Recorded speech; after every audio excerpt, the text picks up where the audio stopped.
Hello everyone.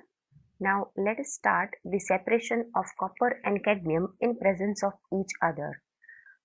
First of all, copper and cadmium both are present in group 2.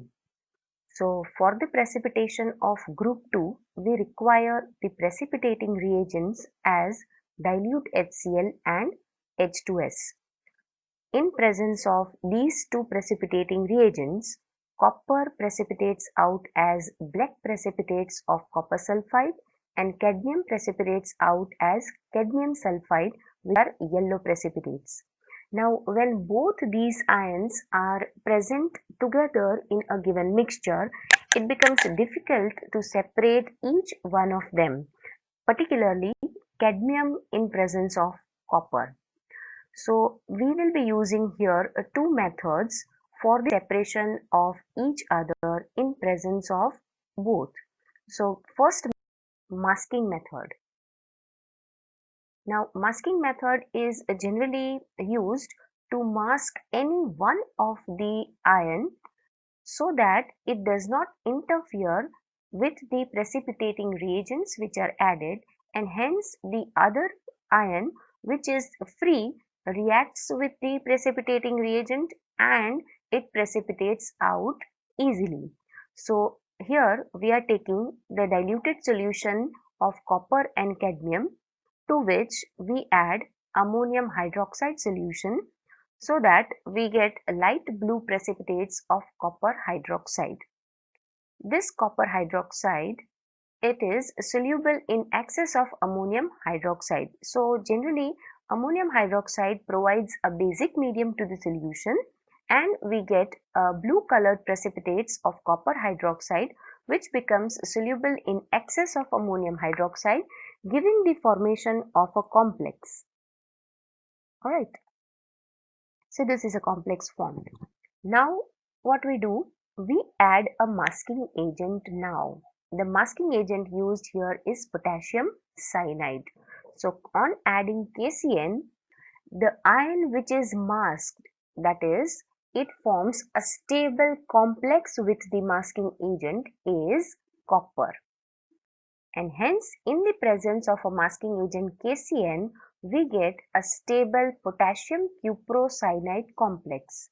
So now in the mixture we have this complex along with free Cd+2 cadmium ion. Okay, now to this, when we add the precipitating reagents, that is H2S gas is passed, the copper is masked in the mixture in the form of this stable complex and only cadmium ion is free in the solution. So what happens is this H2S reacts only with the free cadmium ion present in the given mixture, giving yellow precipitates of cadmium sulfide. Hence we can separate out these two ions and here we confirm the presence of the cadmium ion. Alright, so this is the first method, masking method, for the separation of copper and cadmium in the given mixture. Now let us see the second method is actually based on the solubility of the sulfides of copper and cadmium in HCl.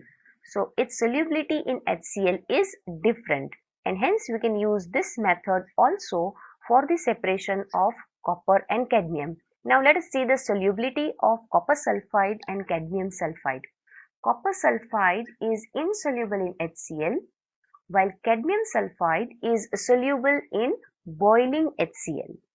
Alright, so based on this difference in the solubility of copper sulfide and cadmium sulfide in HCl, we will separate these two ions when present together in a mixture.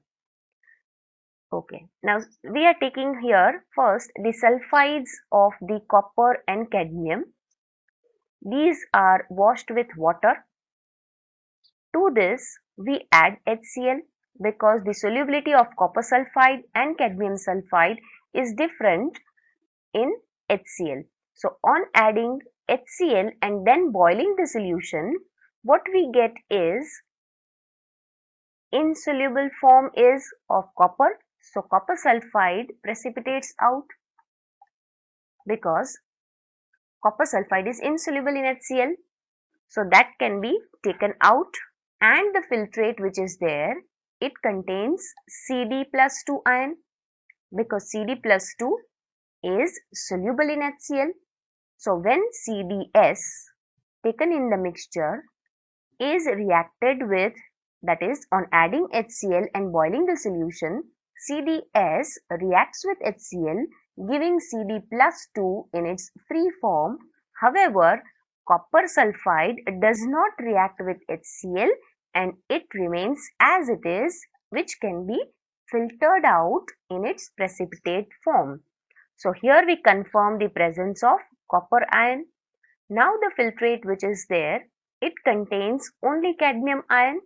So this can be confirmed by passing H2S gas, which gives yellow cadmium sulfide precipitates. So this is also third used for the separation of the copper and cadmium in presence of each other.